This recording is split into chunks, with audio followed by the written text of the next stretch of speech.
Hey, we're live. We're live on a Monday morning, man. I'm going to try it right here. Tiger Strike. Oh, I have no idea this is going to be any good, okay? Not a clue. By Black Rifle Energy, okay? But we're getting going here on a Monday morning, so I'm excited about this one, buddy. nice. Tiger Strike. Oh, no. Yeah, I don't know. What flavor? That's what it's called, Tiger Strike. That's Oh, the that's flavor flavor? from Black Rifle. But I like Black Rifle coffee. Okay. So it's Tiger Strike. It's their energy drink, but it's hard not to support the brand itself. I mean, that brand is just badass, man. So great guys. But I don't know, Tiger Strike. Maybe it's I don't know what the flavor is. We'll see how it goes. Welcome, everybody, to the Patrick Carr Show. It is a Monday morning. We're bringing the show to you early, hopefully getting your day started off right. So if you're joining us on Instagram or Facebook or YouTube, make sure you subscribe if you haven't already and join us. We try to bring you entertainment and news. As always, my name is Patrick Carr, and behind the camera is Anthony. Man, he always just come on. Producer Anthony is back there. I'm just trying to do something different. Always something different, man. Gotta put you on your feet. I had a couple people ask me about you and stuff like that. Of course, every time over the weekend, as some people watch our content, they want to know more opinions about what producer Anthony thinks, or do we actually get along off camera? All things that people want to know, man. Oh yeah, off camera we just start fighting. You ready to start punching each other? Well, man, when you're not you're getting ready for EDC in a couple months is what you're doing. So again, everybody, welcome to the show. We got a great one for you here today. A lot has been going on, not just in Florida, but around the country. We're going to be talking about. We've got some local stories here for you, as well as some national ones. I want to jump into, though, it's a local story in Central Florida, in Orlando, that you have probably not heard of. Anthony, this happened 2:30 in the morning, Sunday morning, which would be late, let's say Saturday night, right in the main strip of downtown Orlando. The details go like this, folks. Two groups of people broke out into a fight. Surprise, surprise. Upon that fight, one gentleman takes it upon himself and hits a woman. That woman's brother takes out a gun in an attempt to hit the other person, the assailant of his sister, hits the person, the gun discharges, shooting his sister in the foot. Police arrive on scene. Everybody is detained. Charges are pending in the case right now. I just got to say, Anthony, this is Orlando in one story right now, downtown. This is downtown Orlando in one story. Think about this, Anthony. Think about the Thanksgiving that this family is about to have, bro. I mean, sister gets hit. Brother decides he's going to take out a pistol and he's going to do something with it. And in the course of defending his sister's honor, gun goes off and it actually shoots his own sister in the foot. She has to go to the hospital. I can't imagine the disgrace these parents have to feel for these kids right here. What are you doing bringing a firearm like this to downtown at 2:30 in the morning, and then you're so stupid that you're going to take it out in order to what, like pistol whip a guy? And you do it in the wrong way and shoot your own family member in the foot. What is your problem? That is crazy. Do we know how old they are? So far, so far nothing has been released. Here's what we know. They were dispatched around 2:30 in the morning. Officers did arrive. They did detain the people on scene. People were arrested. Charges are still pending currently right now. The sister, whoever this was taken to the hospital for injuries. We don't know right now if that person is released, but we were told that they are minor injuries as of now. But still, when I look at this, I think to myself, this is just the epitome of what downtown is right now. Two groups of people early in the morning, they have nothing better to do but get in fights. A guy is hitting a girl on top of that. I mean, the story begins, Anthony, with a man hitting a woman in the streets of Orlando at 2:30 in the morning is how this whole thing starts. Groups of people that are fighting. In the wake of us having Chief Smith on just last week from Orlando PD, when I see a story like this, it's indicative of what bar and club and entertainment venue owners are telling us about downtown Orlando, that this kind of stuff is happening all the time, and somehow it's not even making front page news anymore. Most people in Orlando have not heard. There was a shooting in downtown Orlando just about a little over 36 hours ago. Yeah, it's that's crazy because I didn't even hear about it until Nope. just this morning. And when I saw your message, and then I saw Julianne, like she was looking it up, and I was like, why hasn't this been a big thing? And that's because it's normal downtown. It is, Normal. man. You're absolutely right. It's just become kind of like, oh, okay, two groups of people got in a fight and there's a gun discharged. All right, well, that's typical downtown Orlando. And it can't be this way. As citizens, we've got to look at this and go, this is unacceptable. And the question becomes, and we asked this to Chief Smith on Wednesday of last week, what do we do about it? Now, Chief Smith knows that he is undermanned down there. And to be able to handle the problems that they've got. We've got too many people down there and not enough officers. But I will say this, when I look at a situation like this, where you've got the streets is where this is happening, it's indicative of the bigger issue, which is not the entertainment venues, but what is happening outside of those entertainment venues. So I want to jump into that as my second story as we close this one out, because we're talking about gunshots raining down in downtown Orlando again, and no news stations are going to cover it because it's not even front page news anymore. It's just become par for the course. Anthony, that leads me into my second story here. In light of us having Chief Smith on last week, if you guys are just joining the show here, we had the chief of police on last week, Eric Smith from the Orlando Police Department. We asked him a lot of questions about downtown. And in those questions that we asked, we wanted to know his plan to fix downtown. He said a lot of things about, making more officers, training for officers, making sure that the people that he has down there are not fatigued, because there's a lot that they have to deal with. He pushed back against the narrative from venues that they can do something about the people that are in the streets or on the sidewalks. In the wake of that, Anthony, you and I have been sent video after video after video of what it looks like in downtown Orlando. We haven't put them, if you're watching the show live right now, I'm sorry we can't put them on currently, but if you're watching this on YouTube, I'm sure, Anthony, maybe you can include some of the videos on the YouTube video that we have been sent. What it looks like in downtown Orlando is absolute insanity. You have people fighting. You have people filming. You have people in drug use that are on the side of the road. You have people sleeping under bridges. It is not a safe place to be able to frequent and go with family or friends, or just to be able to enjoy yourself.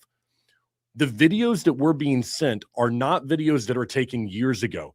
One after the other were sent to me over the weekend, telling me this is what downtown really looks like at 2:30 in the morning, at 2 o'clock in the morning, 1:30 in the morning, Patrick. We have fights. We have groups of people that don't care. We don't see OPD officers in sight right now. And this is what is concerning to us.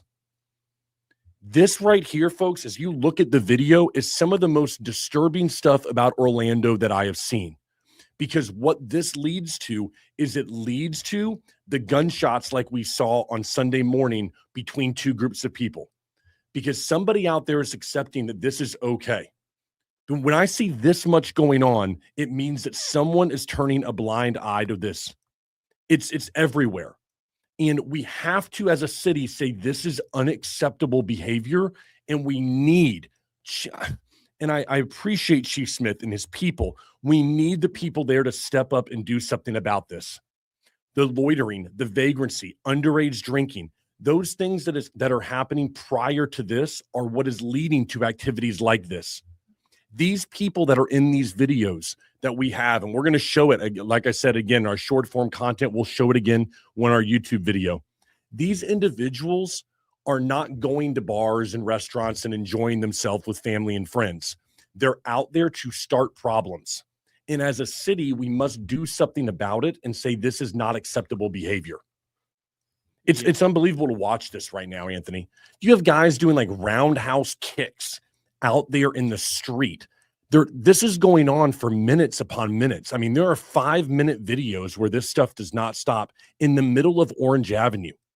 And I have to admit, while I do sympathize with the Orlando Police Department and their ability to respond due to officer restrictions, I also can sympathize and understand where these venue owners are coming from, because here's the key, Anthony. I did some research on this.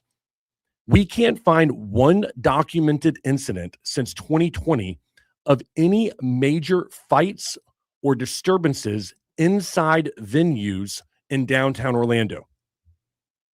Zero. I can't find one. Now, I can find just 24 hours ago, I can find a story about yet another disturbance outside of the venues in the middle of the street. We can see video after video after video of fights ever happening in the streets right now, people taping it, nobody caring. And for these venue owners that are downtown right now, they're looking at this and going, look, this is the real Orlando that we see. And then there's what Orlando PD or the city council wants you to believe, what they believe the AMS fees are there to solve.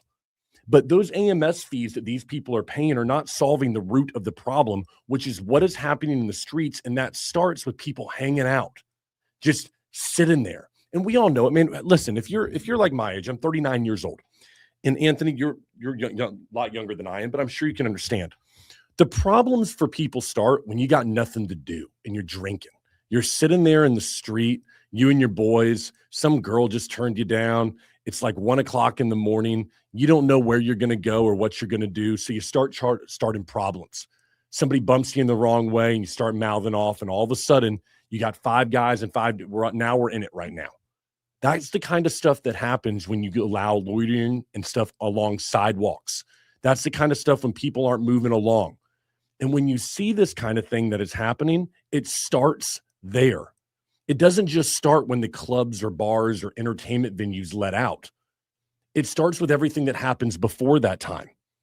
And as a city council, as police, we need to enforce these loitering laws. We need to enforce underage people not being allowed downtown. Right now, the laws are in place and we can prevent stuff like this. Honestly, for me, I think, at least that's hearing from Chief Smith was like, what he was saying was like a lot of how he couldn't pay for a lot of the offices downtown because of the AMS fee. So that's why they have the AMS fee there, because the bar owners need to pay for it because they can't really pay for it for the police level because it's out of their budget. I think personally that we're having all this construction going on in downtown. Mm-hmm. That's a lot of money. Why don't we just pour that into the police so then they can have that overtime and all that stuff where we can pay it as a city instead of putting it on the bar owner. So for one, the bar owner has to pay this AMS fee. The downtown construction going on is making a dent on the bar owner because of all the, no one really wants to go through downtown because it's all under construction. It's all this new stuff that they're building. Yep. And then a third thing is because of the AMS feeds, they're not really, the officers aren't really there. They're just kind of walking around. It's not really heavily policed as it should have been or should be. So I think as a city, we just need to better manage our money and what we're spending it on. It just doesn't make any sense. I agree with you. I think that more money for police officers in downtown Orlando is a smart move to make. For those of you who are not following the show, Orlando has something called AMS fees. They charge it to the entertainment venues who are serving alcohol after midnight. You must pay the fee if you want to stay open. That fee pays for the cost of an officer to be downtown because you have to pay overtime to that officer. What these entertainment venues don't like is the fact that when they pay for that fee, the officer is not assigned to that venue. The officer is assigned to downtown, but that officer can roam at his discretion where he wants to go. And what they're telling me is that these officers that they pay for are not enforcing the laws on the books, and therefore you have things like underage kids down there at 17 years old smoking weed, sitting out there on the streets, congregating, making it first uncomfortable for patrons to come downtown because of the catcalling, because of the aggressive behavior. And then what they're doing on top of that is They're the ones who are instigating once it comes later at night after they've been drinking, after people are just doing stupid stuff because they've been sitting there all night with nowhere to go and nowhere to put that energy. And so we have a problem, and it's shown by these videos. This is not an isolated incident, everyone. When you look at these videos, this is what downtown Orlando looks like at night. And if you look at it and you go, I wish this city was different, then you have to take a stand against it. You have to have a voice. You have to at least send an email over to OPD. Go to the city council website and go ahead and send somebody an email. Because right now, I'm telling you, when you go to these meetings, they don't look at downtown the way that you and I do. They don't see the deficiencies that we do right now and understand how bad it has gotten down there. And you have venue owners that are claiming, hey guys, look, we're not the problem. This is the problem right here. The venues downtown are still as great as they ever have been, but this is where the problem is in downtown. Videos like this that surface showing the fights, the absolute chaos that is ensuing at all times and all hours downtown. And frankly, I have to understand, I have to be real about this. I have to be forthcoming. What's the word I'm looking for?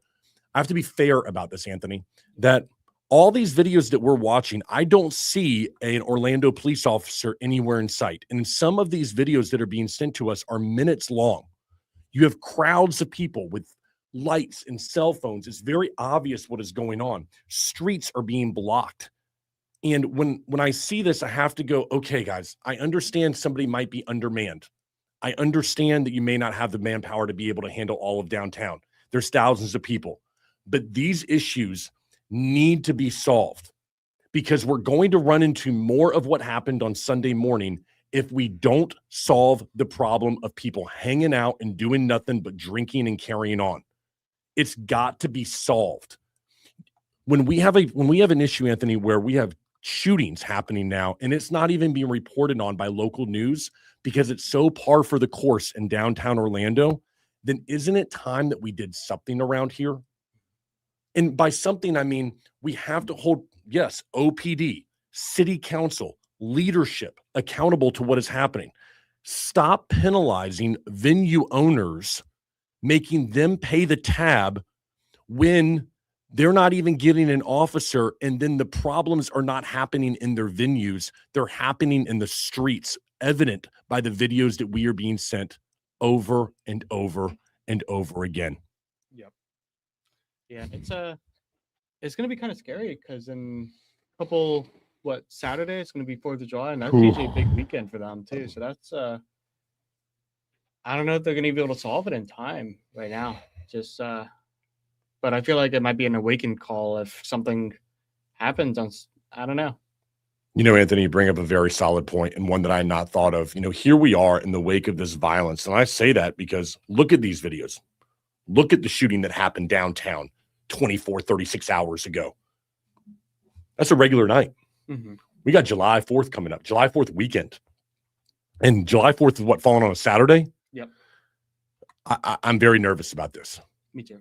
Mark this right now. Bookmark my thoughts here. Very nervous about July 4th weekend. In Orlando, I feel like this is going to be a place where downtown is going to turn into immense chaos, fireworks, things like that going off in the streets. If we do not have the police ready to respond to what is going to happen this week in downtown Orlando, we are going to see a catastrophe. I'm calling it right now.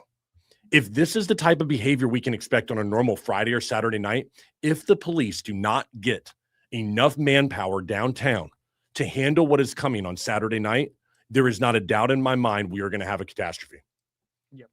Orlando, right now is the time. If you're city leadership, if you're OPD, you must get people in place that are not going to allow the loitering, underage drinking, all the normal stuff that is being allowed, because it's about to happen at about a 10x scale on Saturday night.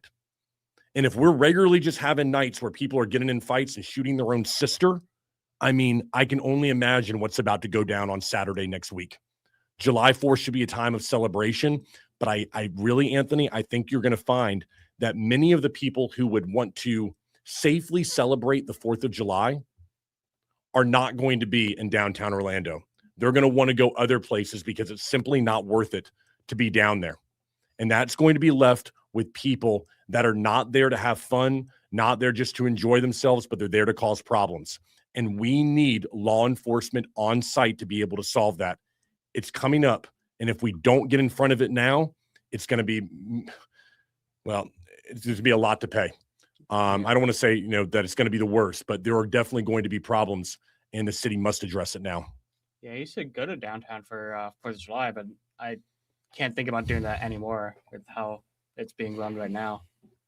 Yeah, I agree with you. How it's being run is affecting the number of people that are going downtown, and we're going to see that this weekend. I will surely not be down there. That's for darn sure. Yeah. Folks, I want to go into our third story of the day, and this one right here is a little bit scary, Anthony. People are not talking about this, and I don't know why. Central Florida has seen a rare and deadly alligator attack just yesterday, Sunday the 28th. A 31-year-old woman was swimming with friends in a Little Big Econ River. That's over in Seminole County. A gator attacked around 1:30 in the morning. Rescuers rushed her. She was in trauma. Unfortunately, she did pass away. Her name has not been released in the latest reports. Wildlife officers did respond and put down the gator. Now, here's what no one's talking about. This isn't the first, the second. This is the third gator attack in the region in just 7 days. On June the 27th, a child was bitten by, get this, an almost 9-foot gator while he was fishing. And on June the 21st, a 19-year-old man was bitten while he was snorkeling in Rainbow River. Now, both of those individuals survived. Both gators, again, were put down. Now, the odds of you getting bit by a gator in the state of Florida are 1 in 3.1 million. They're small. So when I see 3 alligator attacks that are serious attacks in 1 week, yeah, my eyebrows get raised a little bit about what's happening. Now, we looked into this about why could there be so many inside of 1 week. Now, what they're saying and experts are telling us is that because it's mating time for the alligators, they tend to be more aggressive and territorial during the spring and summer months right now as we go into that mating season. Now, what I'm thinking about, though, is all those gators that have been caught over at, let's say, Disney. I think we saw 414 gators that have been removed from the Disney property since 2016. Now we're seeing 9-foot gators out there attacking people. We're seeing a 31-year-old woman that lost her life just going for a swim in a lake. Folks, be careful, man. Right now, it's time. These gators are not just, well, leave me alone. This looks like you have a little bit of a problem right now going on in Florida. And if you didn't know, if you're coming here from a different state, or maybe you just moved here, 100% of lakes in Florida are carrying a gator. It's not like half of them have them and some of them don't. No, they all do. And when you're floating down that spring in a tube, or you're going to Wekiva to do your thing, just know right now there have been 3 gator attacks in the last 7 days. These are not minor attacks. This is not like where somebody just, brushed alongside a gator when they were in a pool. These are gators that are unprovoked going and attacking individuals.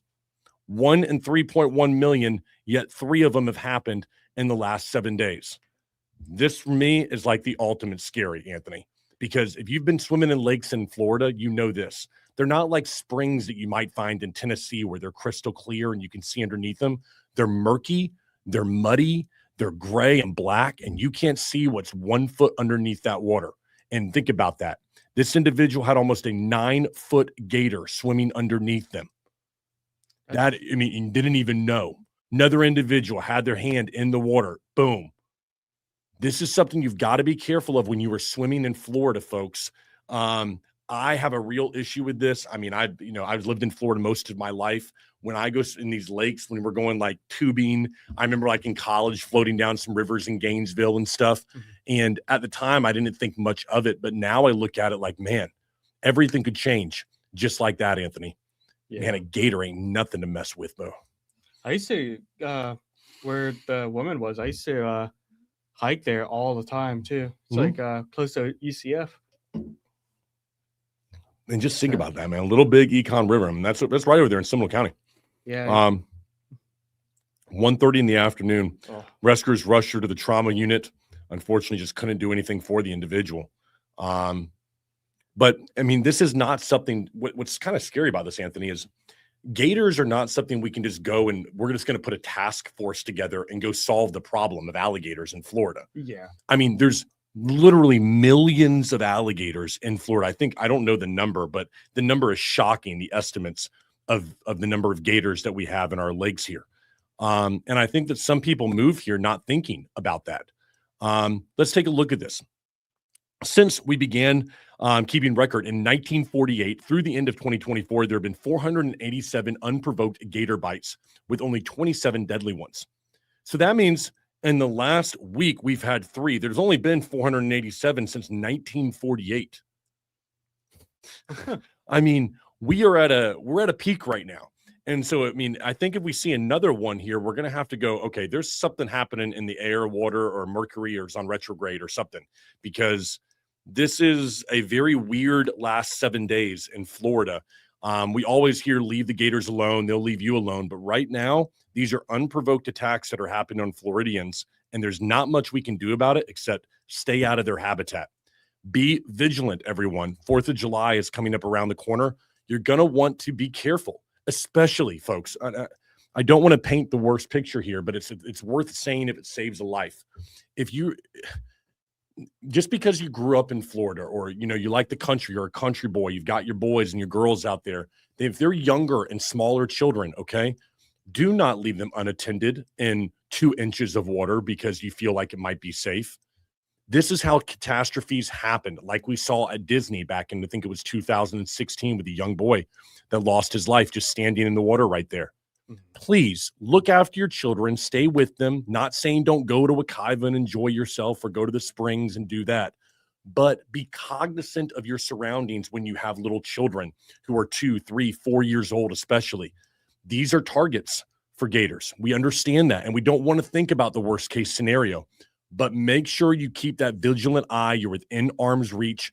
You be that mama bear, that papa bear that's looking after them, because you don't want to think about the unthinkable happening to you and your family. What else you got on this one, brother?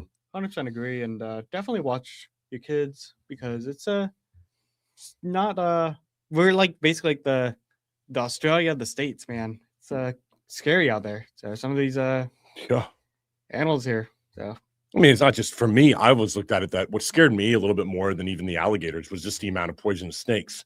Yeah. You know, when you're swimming, you have to understand, folks, we're swimming in their environment. It's not like they're coming into our environment, knocking on our front door of our office and trying to start problems. Okay. These are not people that are doing that. These are animals that we're jumping into their environment and swimming around and causing chaos and drinking beers and doing all that. And when you have a sheer number of people that are going to be doing so on July the 4th, you have to understand that's going to be a big shock to whatever environment, an alligator, a snake, something that could potentially hurt you. That's going to be a shock to their environment. And so be cognizant, look out for one another, stay in groups that look to be a little bit more intimidating. You don't need to be there with your kid, letting them run around along a beach right there along the lake if you're not watching them. That's why we bring these stories to you, so that you can be aware. Yeah, it's to entertain, and yeah, it's crazy that there has been, but keep this stuff in mind as you're going out there and enjoying the 4th next weekend, everybody. Yep. I want to bring our 4th story right here. This got a lot of controversy from the Republican Party for the past couple of weeks, and I, for one, am happy the man performed. I'm talking about Kanye West, everybody. He goes by Ye right now, but everyone knows Kanye, okay? He played 2 concerts at Raymond James Stadium, one on Friday and then another last night on Sunday. Now, despite weeks of protest over his recent anti-Semitism, including his song, the Hail, whoever, the swaths and merchandise, Senator Rick Scott put a petition together to cancel both shows at Raymond James Stadium. Now, the petition got 11,000 signatures, most obviously from a bunch of conservative people. And I wanted to just say this. What Rick Scott was saying was completely wrong. Rick Scott is way overboard on what he was trying to accomplish here. And if you are a conservative, right-wing, free speech absolutist, you should be disagreeing with Rick Scott, even if he is a member of the Republican Party, because he was wrong here. What Rick Scott was trying to do was to prevent Ye from performing at Raymond James Stadium because of anti-Semitic and other comments that he had made, because he felt it disenfranchised people who had paid for the stadium because the stadium was partly funded by public funding, so taxpayer dollars. Mm-hmm. So he was saying, hey, listen, you know what? This does not serve the public interest. And so it was a public forum doctrine is what he was going after right there. So here's what I got to say. If you allow this, whether you agree with Ye, whether you like him as an artist, it's extremely important in this country that we always protect free speech. And if this would have gone through Rick Scott, if he was sitting in front of me, I would have asked him, where does it stop? Because if we're allowed to then just say you can't perform here because we don't like you as a government and we're going to put pressure on a venue because of what you said, does that mean that we can then prevent that individual from driving on public roads? Can that person not go to a public park? Or do we not allow them into a public building because taxpayer dollars help to pay for that? At what point do we stop this slippery slope? And this is, again, on this show, what I always say is just because something seems expedient in the moment and it seems like the right thing because you agree with it, you have to be able to look down the road and go, can I hold this doctrine and this philosophy? Can I hold it always? Is it something that I would, it's a sword I'm willing to die on? And if it's not, then you need to make sure that you're fair to both sides. And I want to be fair to both sides here. Rick Scott, I get what you're saying. I think the comments from the guy, absolutely deplorable.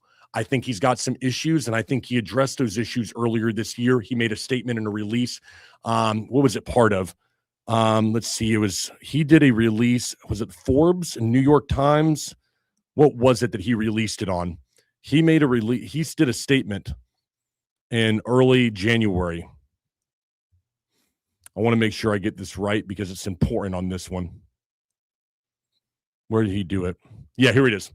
So it's worth noting, Ye did make it in the Wall Street Journal. He took out a full-page letter. He apologized and said he is not a Nazi or anti-Semite. He blamed his behavior on untreated mental health conditions and bipolarism that went untreated. The guy did issue an apology. And no matter what, even if he didn't, we must protect free speech in this country. A person's right to say what they want and for the government not to step in and attempt to silence that individual. I look at this and I think to myself, people like a Ben Shapiro who goes onto a college campus should always be allowed to go to a public forum and to make their point. You do not silence speech with government regulation. Let me read this. You do not silence speech with government regulation. You silence it with more speech. You need more debate, more people talking, more individuals bringing light to the fact that somebody is saying stuff that is not true. And if you make your argument in a clear, concise way, the public will make their decision into who they support. I don't support Ye because, listen, I think that the guy, I'm not big into his music, okay? But I'll be honest. Sometimes a song comes like, this guy's talented. He's got great music. Okay. He made an apology. He made some stupid statements. The government doesn't need to get involved with regulating somebody's speech like this and telling somebody where they can and can't perform because the government helped to fund some stadium that the guy is playing in. This, in my opinion, was nothing short of Rick Scott just grandstanding for his far-right people out there, the far-right Christians that are out there, so that he could get their vote. That's all it comes down to, in my opinion. This is not the way the law should work, and it's not the job of our government to step in and attempt to regulate speech simply because you don't like what the guy said. On a side note, I watched some of the videos. Have you seen the videos from this guy's concert, bro? No. Oh my gosh. Listen, whether you agree with the guy or not, man's a freaking performer. All right. Like, he's got a globe in the middle of Raymond James Stadium that he's performing on, like a light up globe that this guy is like spinning underneath him. Yeah. It's unreal. And so Rick Scott over there might think that, okay, let's go and silence this guy. This mother showed up and just put on a show. All right. Like, I'm watching this thing. This place is sold out. 11,000 signatures that Rick Scott got. That won't even cover the floor area around Kanye West for one of his shows. People showed up and they paid money because the man can perform. Enough of this crap about, he said some stuff so he doesn't get a venue in Tampa because Rick Scott wants to run his mouth for his far right people and sign some signatures on something so he can feel better about himself. Man can perform. Free speech rules in America. And boy, did he perform when he showed up. What an absolute show. That's what you do right there, man. Yeah. Powerful. You got to go check this out. I can't believe you haven't. Yeah, I need to. I just been offline this whole weekend. What have you been doing? Just hanging out, you know? Want to move into our fifth story of the day, everybody. Have you ever thought about this? What it would be like if we banned social media for children under 16 years old? A new poll shows June 24th found that 67% let me repeat this. So a new poll released on June the 24th shows that 67% of voters support banning social media apps for kids under the age of 16, with 25% opposing it. The support crosses all party and gender lines, which is a very rare thing. Now, in December of 2025, so we're talking just about 7 months ago, it was 61-34. Support for banning social media for kids under the age of 16 has climbed by 6 points in 6 months. It has about a 3.4% margin of error that we have in this poll. But when I look at this, everyone, we're seeing that people are looking at social media as an overall net negative. And they're saying that, you know what, I think this might be dangerous for children after all. Now, if you're wondering to yourself, has this ever happened before? Well, yes, it actually has. We have seen a ban that has already taken place in a major country. That is in Australia. This happened back in December 10th, 2025. And it meant that young people under the age of 16 could not use platforms like Instagram, TikTok, Snapchat, YouTube, X, and Reddit.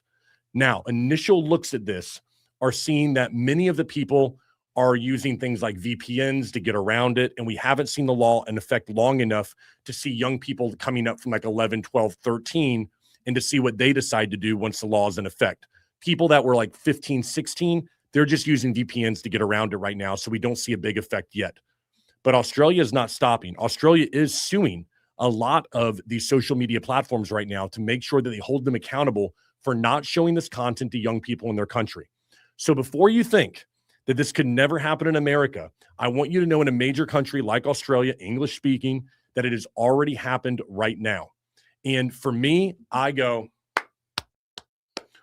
it's a good thing. I don't think anybody can argue right now that there's probably a net negative that social media has done to society.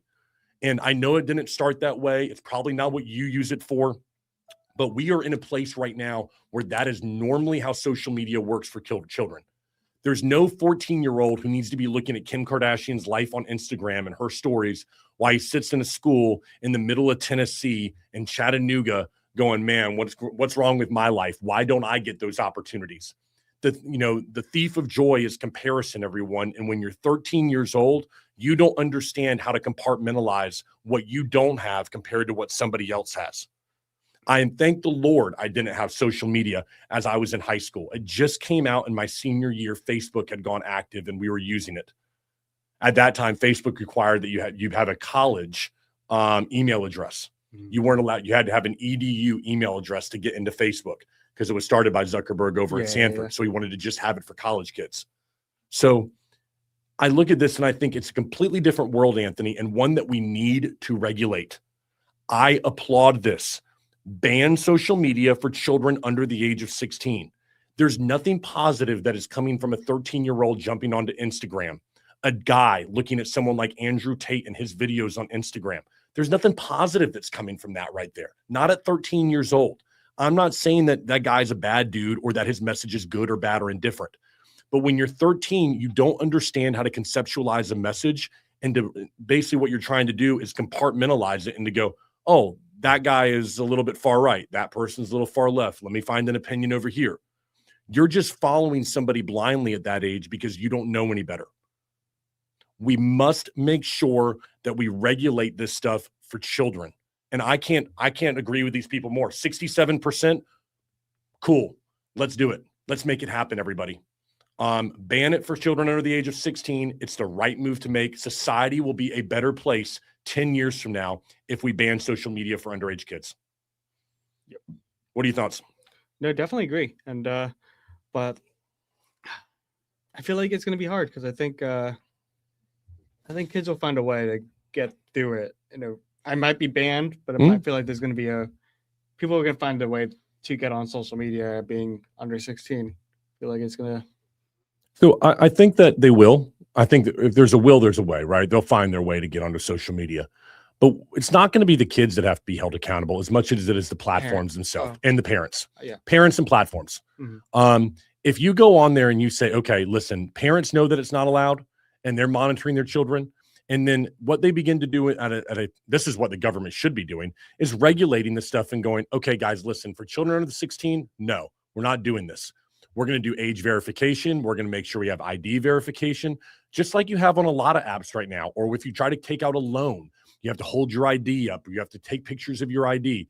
These are the types of things that these apps can institute to make sure that we've got platforms that are safe for young people. I do believe it is too much to ask the apps to have two separate platforms. So one for underage and then one for adults. I don't see that being advantageous. But I don't think that you're going to get a lot of pushback from Instagram, because here's the reason why. They're not making money on a 14-year-old. Right now, they're not making they're not making a lot of money on a 14-year-old. You can make an argument that what they're really doing is getting that 14-year-old addicted to the platform and then making money on them 4 to 5 years later at 18 to 19 years old. So I look at this and I think to myself, folks, this is indicative of what society believes is going on with social media, that it is not a positive thing for where we're at right now, or not a positive thing for society, but rather a negative thing. That it's not being used for social purposes. It's the stupidest thing I ever heard, Anthony. Social media ain't social. No one's reaching out to their buddy on social media. You're texting him, aren't you? Yeah. So what are you really doing on social media? All you're really doing is comparing your life to somebody else's life, what they're doing, checking out them, stalking people. It's not exactly going to be conducive to good behavior, to wanting to do better. And yes, you can go ahead and you can regulate your feed, but you're going to get stuff in there that is going to catch your eye, that you're going to watch, that is not going to bring any good to your life. Regulate it for kids because they're not going to be able to regulate it themselves. 67% of Americans agree, and I could not agree more. Yep. I want to move into our last story of the day here, Anthony, and I'm talking about something that I never thought I'd be talking about on the show, man. We're talking about Grand Theft Auto. Let's freaking go, man. Folks, if you haven't heard, this game is reshaping gaming forever. Grand Theft Auto from Rockstar Games is shaping up to be one of the biggest entertainment launches ever, if not the biggest. It's set for release on November the 19th, 2026. It has been 13 years in the making, and the trailers have been unbelievable. Now, the second trailer, it hit hit about a year ago. It now has 475 million views across various platforms. For a while there, it was the number one trailer of all time. Now, since that time, Spider-Man, A Brand New Day, has shattered that record, all right?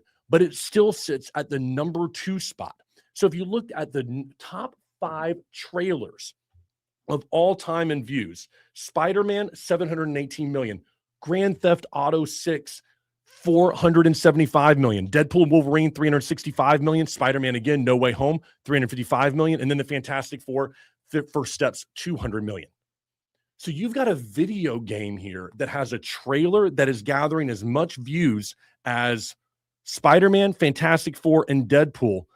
I mean, you could take two of the bottom 5 and put them together, and you get exactly what Grand Theft Auto is getting. And it's not even done yet. It doesn't even come out until November, folks. This game is unbelievable. Now, some sources show that they have got, the number is $3 billion in pre-sales for this game right now. Something like 95 million pre-sold games as it sits right now. This game is absolutely taking over the gaming world. And when it debuts on November the 19th, I don't know if PlayStation is going to have enough bandwidth to be able to hold this thing down, because it is going to be insane. It's obviously set in Miami. They don't call it Miami, but it is so clearly Florida and Miami that it's not even funny. I spent this morning watching the trailer, Anthony, and I was just like, I want to buy this game. I want to play this thing. Oh, I'm already pre-ordered it, man. You did? You did? Dude, I'm like the biggest GTA fan. I'm taking that week off, and I'm gonna be playing. Man, I'll tell you. That's my go-to. I love it. I'm a big fan as well. All right. There are some of these people, oh gosh, it's just a game. It's teaching kids bad things. It's like, stop. All right. Yeah. No kids running out there and going, man, I'm going to rob a car because I played some Grand Theft Auto today. Give me a break, okay? It's a fun game to escape from reality. They do a great job with the storyline. You can play around. You can also play the storyline. You can play online. It's a great game. Let people enjoy it. I was just amazed at the popularity of this game. Now, it looks like it cost about $2 billion to build this game out over the last 8 years of the build. But I think it's going to be worth every penny and more. This will be the biggest game release of all time. It's not even going to be close. It's going to wipe the map with everything else. Now, will it actually be able to hold up to Mario Brothers or Tetris or some of these old school games like that over time? We'll see. But as far as a debut game, this is the biggest of all time, and it's not even close, everybody. Honestly, I'm going to correct you. What? This is going to be the biggest entertainment thing of all time. Anthony is absolutely right. Because- This is the biggest entertainment release of all time. That's crazy to think that Grand Theft Auto is going to be that, but the numbers show it, don't they? Because if you look Wow. at GTA 5, just that came out 10, 13 years ago. Yep, 13. It made more profit than like the Burj Khalifa. The building, it's made Yeah. more profit than that whole building to build. I know. I've heard that. It's crazy. It's gonna be a great game. It's going to be an amazing game. I can't wait to go play it at Anthony's house. So Yep. can't wait to have me over and play a little GTA 6 over there, We'll folks. do a live stream there. Yeah, we go. All right, producer Anthony's going to do it. Everybody, thanks so much for joining us here this morning. It's Monday morning. Make it a great rest of the morning for you. And we'll see you tomorrow here on the Patrick Carr Show. Have a great one, everybody.